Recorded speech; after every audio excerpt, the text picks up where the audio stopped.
Hi everyone, I'm Bella. This is the Talon podcast, and I'm here with our wonderful advisor, Eddie. It was it. Okay. So today we're talking about Gen Z. Me. Some of you guys, a majority of you guys actually. Yeah, I would hope the majority. Yeah, a lot of us are currently in college.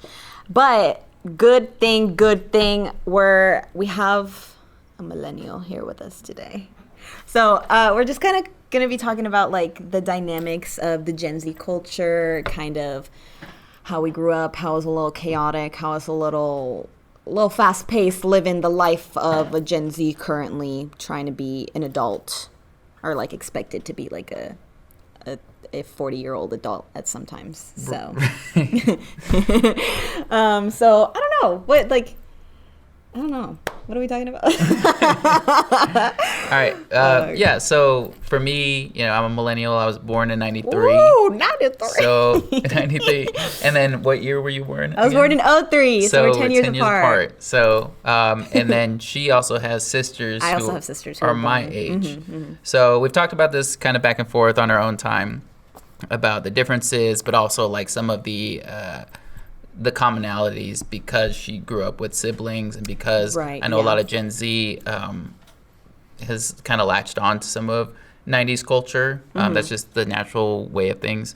So we're going to kind of compare and talk about our experiences growing up, like pop culture and stuff like that. So one of the things we talked about just recently was High School Musical. Yeah, because I literally asked you how old. I asked Eddie how old he was when High School Musical came out, and you said you were in middle school. Yeah, I was 13. And I wasn't even 3 yet, okay? Because I was born in December of 03, so I was still 2 when the movie came out. And then we talked about Camp Rock, and I was like, yeah, like that came out when I was in middle school. It came out in 04, 08. Like 2 years after, yeah. So I was what? How old was I? 3? Yeah. Like 5 or something like that. Yeah. No. 2008? Oh, I can't do math. I'm not thinking right now. But yeah, and you were in high school, you said? I was 15. Oh. So freshman. Freshman year. Freshman year, Camp Rock came out. I didn't watch it. I wasn't into it was peak, but going back to High School Musical. For middle schoolers, cuz you're not in high school yet, High School Musical was like everybody was crazy about it, because they have this like fantasy of what high school is going to be like and stuff like that. That's rough. And in middle school is not like that, especially the school that I went to. It was a totally opposite experience. But again, people were like, when I get to high school, I'm going to go here or that. And I think funny enough, the high school that I was going to go to was like an inspiration for the movies, like mascots and stuff like that. Oh, really? Yeah. Oh, so it's pretty cool. interesting. Mm-hmm. But anyways, it was huge for us. So I want to know, like, for you, when you started to get into it, what was it like for you? Like, how did you latch on to it? What's a big thing? I literally was like thinking about that as you were talking about it. Personally, I didn't latch onto it too crazy, because once I did get into High School Musical, my sisters were in high school. So they were telling me about how much it sucked, and they were like, they were always late. They were like, we got like a bunch of classes, like we're just so tired, blah, blah, blah. And so I think like a lot of my friends were like, we hope high school's like that. But because some of my friends had older siblings as well, they were like, I don't think high school's going to be the way we are thinking it's going to be. So I think it helped that I didn't latch onto that idea, because if I expected high school to be like that, that would have been really tough, because high school was crazy. So for Gen Zers, like, what's your guys' High School Musical? What do you mean? Like, we had, like, for millennials, like, we had High School Musical. I'm not saying that you guys can't take that, but I'm just saying, like, was there a movie or like some kind of pop culture that you'd say like, dang, this was our High School Musical, or this was like our experience of high school? Oh, yeah, like a show that like, yeah, a show, movie, something like that. Ooh. I'm sure plenty of Gen Z can like think of a show, but right now like nothing's really coming to me, because I am realizing I did take a lot of like 90s culture, I guess, because I didn't think that High School Musical was when I was a baby, you know, like because I essentially grew up with like old Disney. Like everyone was watching Zack and Cody, like The Sweet Life on Deck, and like, you know, Kicking It and all that like cool, all that cool stuff, you know. So I feel like I can't really think of a show. I think maybe like Camp Rock, but which is crazy because that wasn't even still when we were anywhere like near the age to be in high school. So I don't know. So did you watch a lot of TV growing up? I watched a lot of TV growing up. And yeah. Was it like on your own, or was it with your family? It was both. Both. Okay. I think it was because, like, my sisters would watch Disney every now and then, and so I grew up with that. And then as I got older, I was watching a lot of like the Disney and Barbie movies and all that, and like my sisters knew what was happening because of me, and then vice versa, I knew what was happening because of them. So I'm very much like a like 03 but like 90s culture that I have a lot of because of my sisters.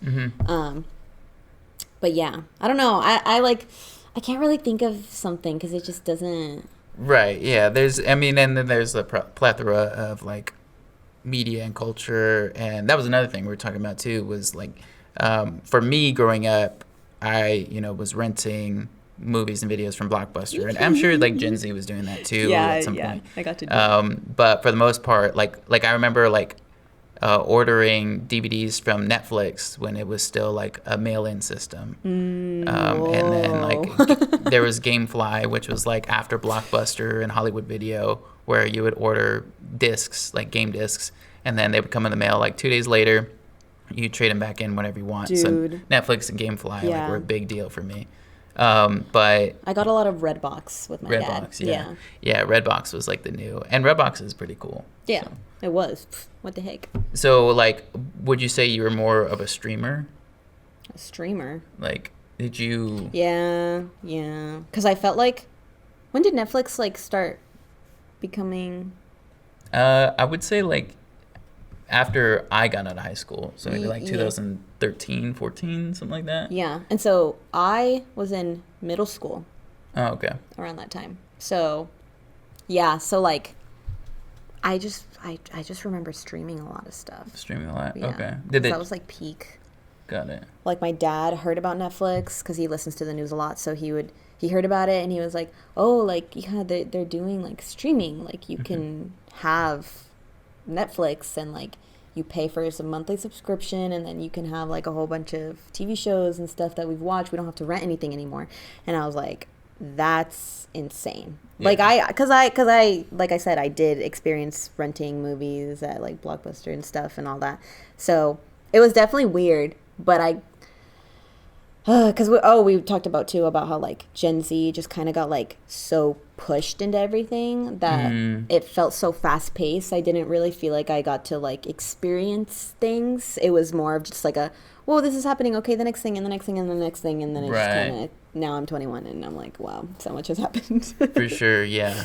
I would say life's a lot more fast paced than it used to be. Absolutely. I think and maybe as a kid, like for you, but as a kid for me, like we didn't really have social media, and we might have had a computer, but we're doing it for like playing The Sims or like not really going online because the internet was so slow. You could barely get like a YouTube video to load. That's so funny. But towards when I got into high school, that's when like I was really big into film and video, so I started filming like dance videos, music videos, and all sorts of things. And then that's when I would post that on YouTube. So YouTube got like really big when I was in high school.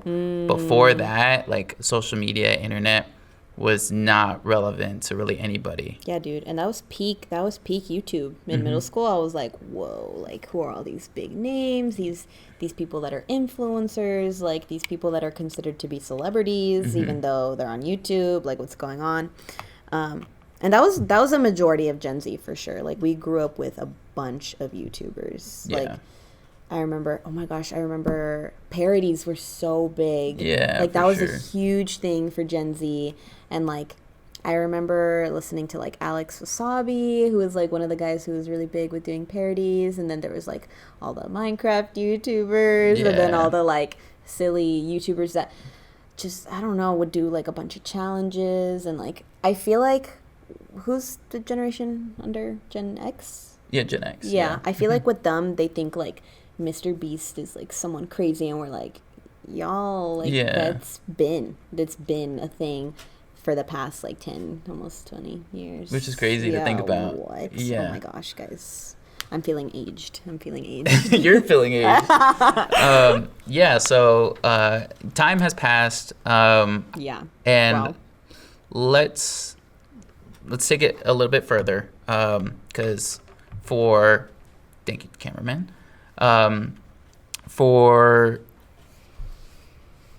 me, I was born in 1993, like I said, and the cutoff for millennials is the year 1996. So if you're born past 1996, you're considered a Gen Zer. Mm-hmm.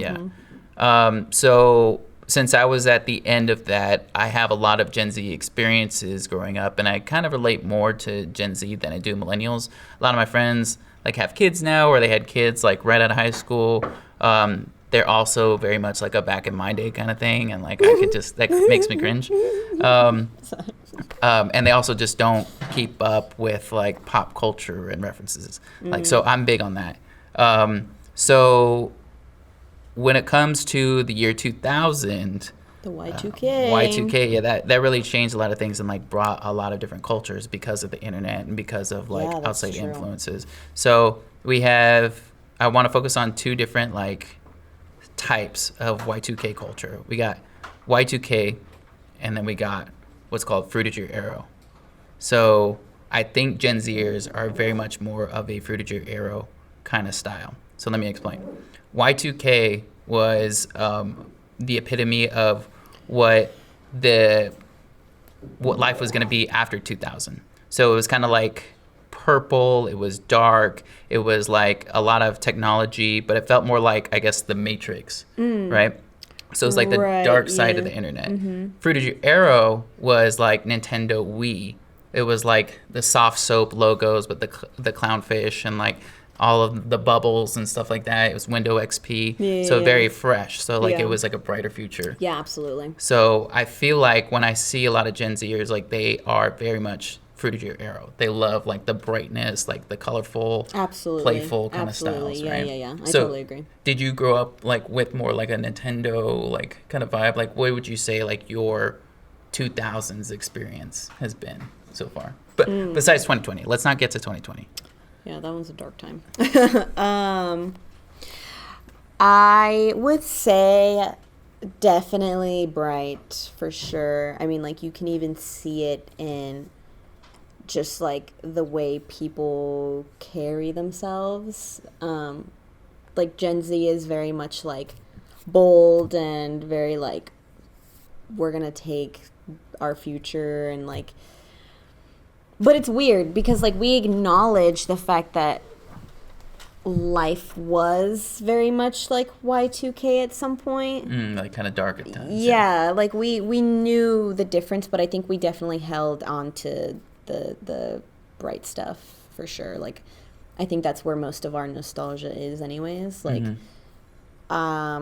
just so many of my friends who are obsessed with like older stuff, like especially with gaming consoles and stuff like that, like it's always very bright and colorful and like, oh my gosh, these are like the classics. And Mario Kart. Yeah. So it's very much like bright. But it's interesting because, I don't know, I felt like it just came to like a very screeching halt when we started getting older. We were like, this is not what we were expecting. And especially because I feel like, for my personal experience, because we had, a lot of my friends have older siblings, and I feel like a lot of Gen Z has older siblings, we kind of were like expected to be older because that's what our parents were dealing with. Like they were like, we have kids that are 25 and then we have a 15-year-old, like how do we still raise someone who's a teen when we're already like dealing with someone who's an adult, and we need to like make sure that they're prepared for everything. So it was kind of weird. Like, we had this weird balance of, like, your parents are trying to prepare you, but they're so focused on the older siblings that are doing such a crap job at trying to figure out life that they kind of put you to the side a little bit, because they were like, well, you know what, they're in school, like, we'll just leave them. So we kind of were, like, left to our own devices of being like, well, this is what we know, this is what we hope, and we're just kind of mix the two and see what the outcome is. Yeah, and yeah, for sure. I think, like, when I was in high school getting ready to get out, there weren't a lot of options for me. Like, I wasn't going to go to college because it was just too expensive. I'd have to take out a loan, and I'm like, I'm not about to pay all that money. So I went into the military because I'm like, I just need a paycheck, I need to travel, I need to, like, just take care of that. But a lot of my friends, my cousins and stuff like that who were in the millennial category, just like she said, it could have been difficult, and it was very difficult for a lot of them. A lot of people went into debt. They were raising kids, or, like, the parenting and just the lifestyle was overall different between, you know, like, the baby boomers, Gen X, who were raising these millennial kids. So like she said, a lot of focus had to be on the millennial generation and the Gen Z, and even now for, like, Gen Alpha sometimes, it's like they're left to their devices, like, literally, like, oh, here's like a phone, or, like, you know, being in front of the TV. Dude, and I feel like that's so crazy because, like, I actively witnessed that. Like, I feel like millennials were set up to fail. It was weird.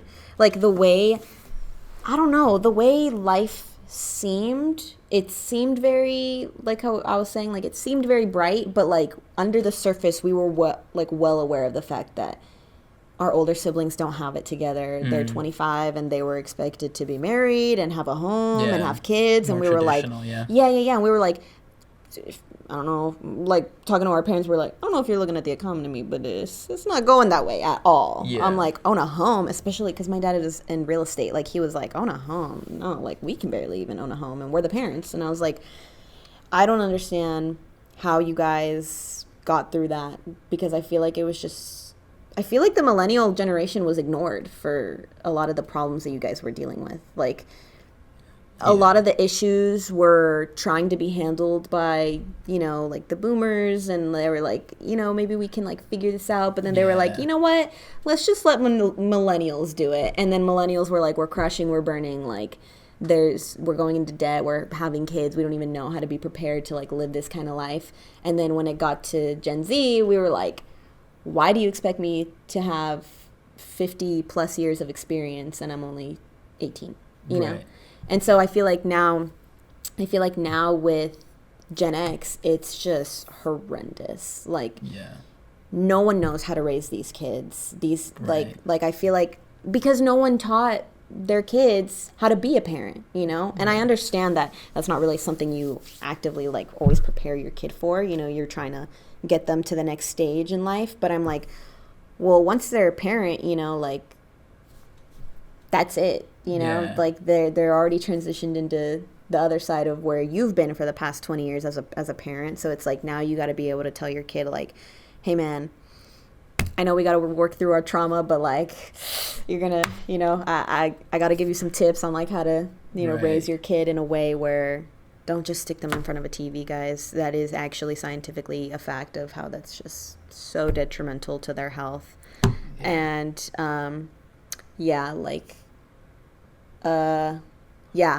so going back on that too is like, again, with